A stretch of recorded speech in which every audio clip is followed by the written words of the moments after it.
joined the team, and he's been making some updates on things, which is Yeah, exciting. that's Jim Sanders' work. He is a phenomenal artist, and he has also a very sharp technical mind. And so he's been able to both improve the kind of fidelity of our effects, give them a unified look, and also improve their performance. So, I mean, you'll see that some of these abilities here will be Darkness, or the Miasma arrow.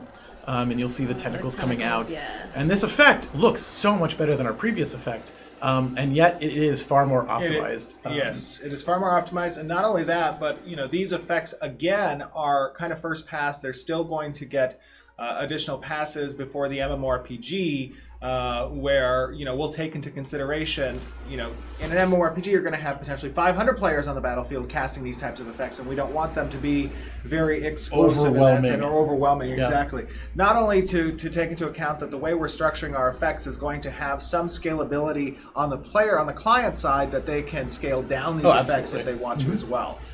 So that's something important to note. Do you want to talk about that one specifically? Because it shows someone, it's like a beacon on Yeah, something. so this is part of the Marked Wand. If you guys have played Apocalypse when we were in beta or alpha, the effect is basically a mark that allows you to see the player that you've targeted from across the map, basically. And before, it was this giant column of yellow light. It was super cardy. It read well, but it also didn't have a lot of personality. And now we kind of get that sense of, a divine light coming down and hitting the player. This is also right here. What you're seeing is part of the intro when you drop in. We know that our previous effects there weren't quite up to par, and this is Jim's first pass of kind of cleaning that up and making this whole experience tell a story, as opposed to just being this giant portal that you're kind of sort of falling out of. And this is, you're actually coming through the portal. You are